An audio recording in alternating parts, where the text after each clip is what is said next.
کوئی پتہ نہیں حلال ہے یا حرام، اپنا ہے یا بیگانہ، فقط انہوں نے اپنا پیٹ بھرنا ہے۔ تو لہٰذا جو حلال اور حرام کی پرواہ کیے بغیر اپنا پیٹ بھرنے کے عادی ہو چکے ہیں،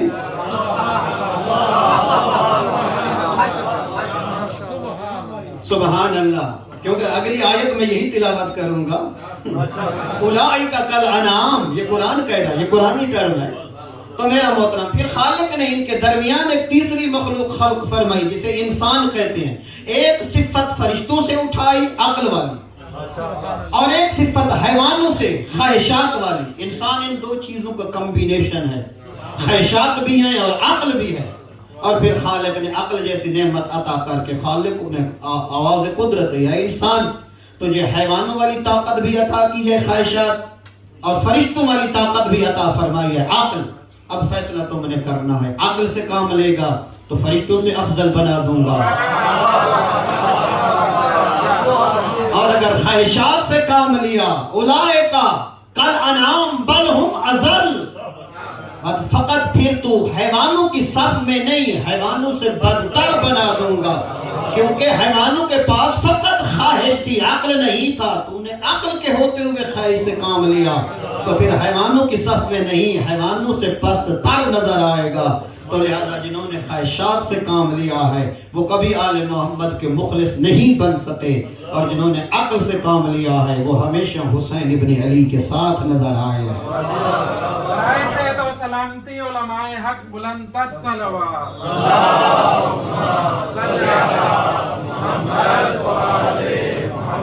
برادران، اتزعم انک جرم صغیر، امیر المومنین فرماتے ہیں اپنے آپ ایک چھوٹا سا جرثومہ خلیہ، وہ یونٹ نہ سمجھیں جس سے اللہ نے آپ کی خلقت کا آغاز کیا ہے۔ ففیک انت والعالم الاکبر، اپنے کمالات کو پہچانیں جو خالق نے آپ کے اندر طاقت رکھی ہے، اس وائٹل فورس جو روحانی طاقت خدا نے رکھی ہے اس کو ذرا سمجھیں۔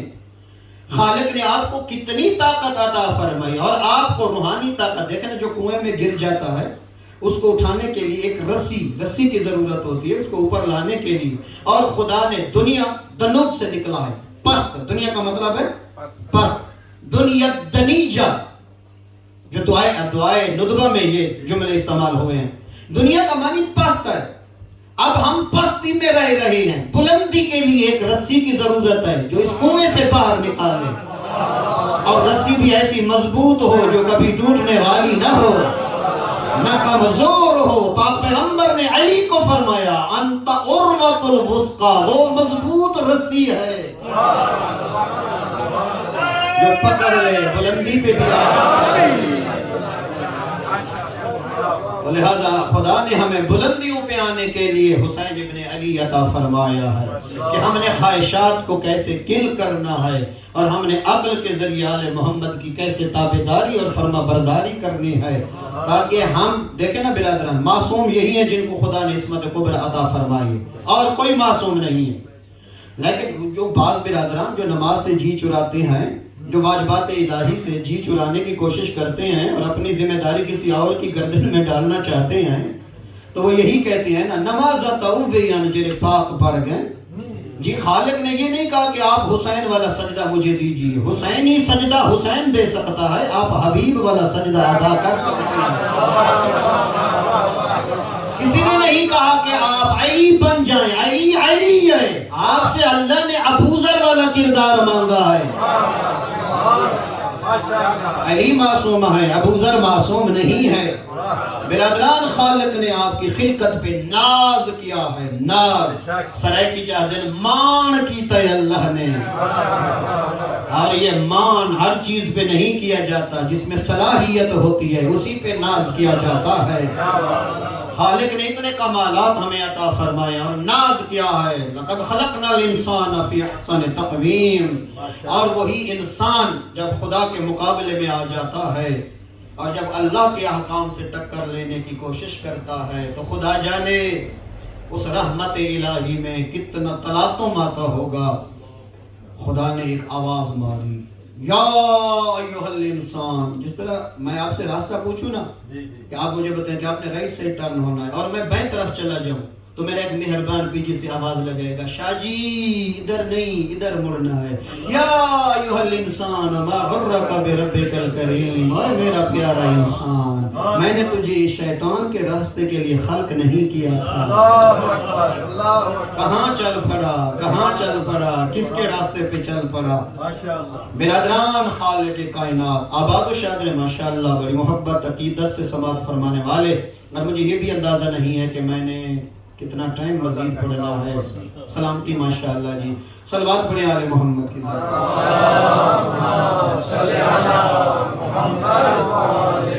ہاں اگر ہم اور آپ لوگ اپنی خلقت کو بھول چکے ہیں، ماشاءاللہ کچھ چیزیں ہیں جو انسان کو اپنی اصلیت بھلا دیتی ہیں۔ ویسے تو انسان اگر اپنے شعور سے کام لے، عقل سے نہ بھی لے نا، شعور سے بھی کام لے، شعور سے بھی کام لے، کبھی بھٹک نہیں سکتا۔ اپنے شعور سے بھی، آپ تو ماشاءاللہ بہتر جانتے ہیں نا عقل اور شعور، عقلانی منزل تو بہت آگے ہے، اپنے شعور سے بھی کام لے تو کبھی انسان نہ اپنے والدین کو تنہا چھوڑ سکتا ہے، نہ اپنے عقیدے کو چھوڑ سکتا ہے، نہ اپنے راستے کو چھوڑ سکتا ہے، نہ ڈی ٹریک ہو سکتا ہے، اگر اپنے شعور سے بھی کام لیتا رہے انسان، اتنی ہمت کرے انسان، تو وہ کبھی اپنا راستہ نہیں بھول سکتا۔ ہاں اگر کبھی بھول جائے، مادیت غالب آ جاتی ہے، کبھی عہدہ اچھا عہدہ مل جائے تو انسان اپنی اصلیت کو بھول جاتا ہے، کبھی دولت بینک بیلنس زیادہ آ جائے تو پھر بھی انسان اپنی حقیقت کو بھول جاتا ہے، وہ اپنے گھر والوں سے بھی سیدھی بات نہیں کرتا۔ جب حالات بدل جاتے ہیں تو کچھ مزاج بھی بدل جاتے ہیں، لیکن میرے محترم ایسا اکثر ایسا نہیں ہے، یہ کچھ لوگ ہیں، کچھ پرسنٹ ہیں جو اپنی حقیقت کو بھول جاتے ہیں۔ تو خالق نے قرآن میں یہ حقیقت یاد دلا دی کہ انسان میرے سامنے اپنی اوقات نہیں بھولنی، میں جانتا ہوں کہ تیری حقیقت کیا تھی اور کس چیز سے تیرے خالق نے خلق کیا اور تجھے کہاں سے اٹھا کر کہاں تک تیرا خالق لایا۔ لَقَدْ خَلَقْنَا الْإِنسَانَ مِنْ صَلَاصَةٍ مِنْ طِينٍ، اے فرزند آدم تیرے خالق نے تجھے ایک کلاٹ آف بلڈ سے پیدا کیا ہے، ایک نظر نہ آنے والے جرثوم میں سے خالق نے تجھے پیدا کیا۔ وَخَلَقْنَا النُّطْفَةَ عَلَقَةً، شکم مادر کے اندر خالق نے ایک مینوفیکچرنگ فیکٹری بنائی جہاں پہ انسانیت کی تخلیق کا مرحلہ شروع ہوا۔ لَقَدْ خَلَقْنَا الْإِنسَانَ مِنْ صَلَالَةٍ مِنْ طِينٍ، ایک جمے ہوئے خون سے، کلاٹ آف بلڈ سے تیری خلقت کا آغاز ہوا، نظر نہ آنے والے جرثومے سے۔ خَلَقْنَا النُّطْفَةَ عَلَقَةً، پھر خالق نے اسی ایک نظر نہ آنے والے ذرے کو پھیلایا اور خون کی تھیلی میں تبدیل کر دیا۔ خلقنا العلق مضغہ، پھر خالق نے اسی خون کو شکم مادر کے اندر جمانا شروع کر دیا۔ جس طرح آپ فریج میں کوئی چیز رکھتے ہیں نا، پانی رکھتے ہیں، دہی رکھتے ہیں، وہ جمنا شروع ہو جاتی ہے، جما دیا، لوتھڑا بنا دیا۔ خلقنا المضغۃ عظاما، پھر اسی لوتھڑے میں تیرے خالق نے ہڈیوں کا جال بچھانا شروع کر دیا۔ پروردگار اللہ کیوں بتا رہا ہے یہ سارا ہسٹوریکل بیک گراؤنڈ اپنی خلقت کو، مخلوق کو کیوں بتا رہا ہے؟ خالق یہ بتانا چاہتا ہے تو بھول گیا ہے کہ تیری حقیقت کیا تھی، بنانے والا نہیں بھولا، بنانے والا تیری خلقت کو نہیں بھولا۔ ذرا خود آپ پیچھے جائیں اور دیکھیں کہ تیری حقیقت کیا تھی اور کہاں سے اٹھا کر، ہاں جب ہڈیوں کا جال بچھایا، جیسے RCC چھت ہوتی ہے نا، سریا، یہ سٹیل ڈالا جاتا ہے اور اس کا ایک سٹرکچر تیار کیا جاتا ہے، سٹرکچر، اس میں ایک میٹیریل بجلی اور سیمنٹ مال بھرا جاتا ہے۔ تو اسی طرح خالق کہہ رہے ہیں میں نے ہڈیوں کا جال بچھایا، فَقَسَوْنَا الْعِظَامَ لَحْمًا، وہ جو لوتھڑا تھا نا میٹیریل، اسی کو اٹھا کر تیری ہڈیوں پہ چڑھایا۔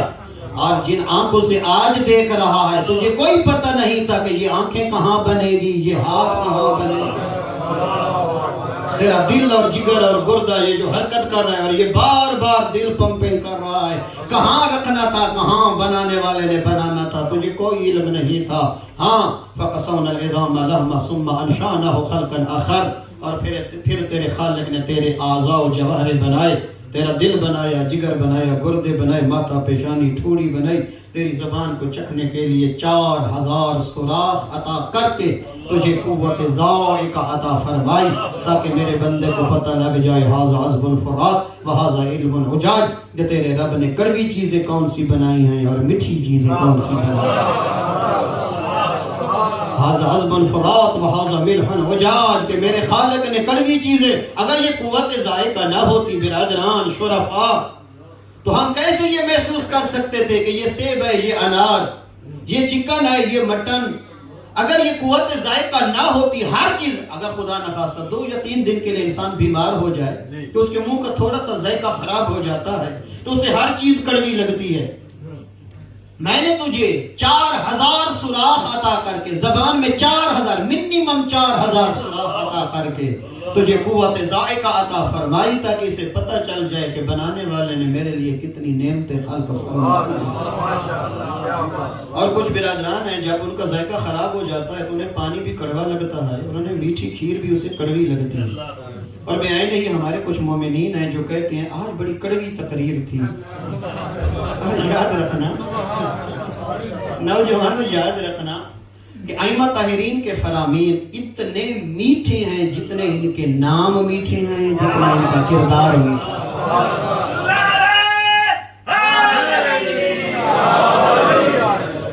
دیکھیں معصوم ہر حوالے سے کامل ہوتا ہے، ہمارا عقیدہ ہے نا، ہر کمال معصوم کے اندر خالق نے رکھا ہے۔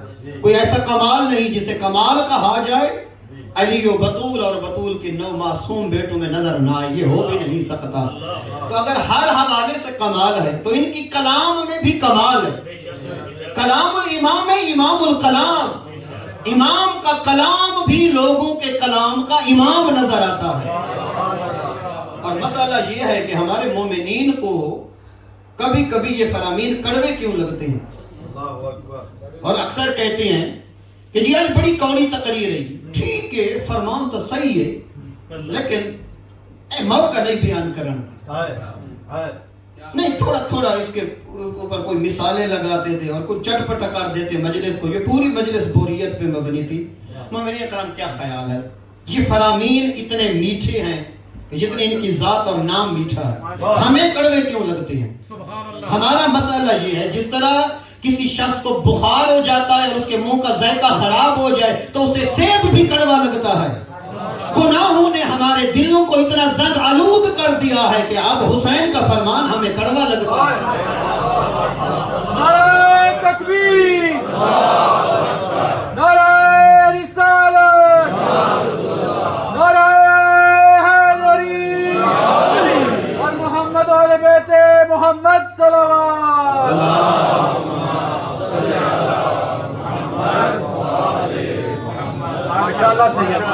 بلکہ نہج البلاغہ میں امیر المومنین فرما رہے ہیں ان هذه القلوب تمل كما تمل الابدان فابتغوا لها طرائف الحکمہ، کہ جس طرح بدن تھک جاتا ہے اسی طرح روح بھی تھک جاتی ہے۔ بدن کے لیے استراحت کی ضرورت ہے، تھکے ہوئے روح کو استراحت کے لیے 14 کے فرامین کی ضرورت ہے۔ ہمارے فرامین، نعرہ رسالت، نعرہ حیدری، محمد و آل محمد بلند تر صلوات۔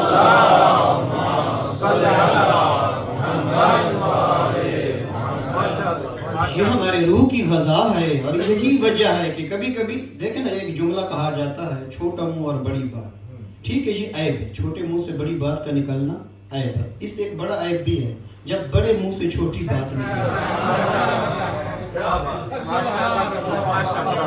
یہ اس سے بڑا عیب ہے کہ بڑے منہ سے چھوٹی بات نکلے۔ بس اوقات کچھ لوگ ہیں جو وجود کے حوالے سے بالغ ہو جاتے ہیں اور ذہنی طور پر وہ بیچارے نابالغ رہتے ہیں۔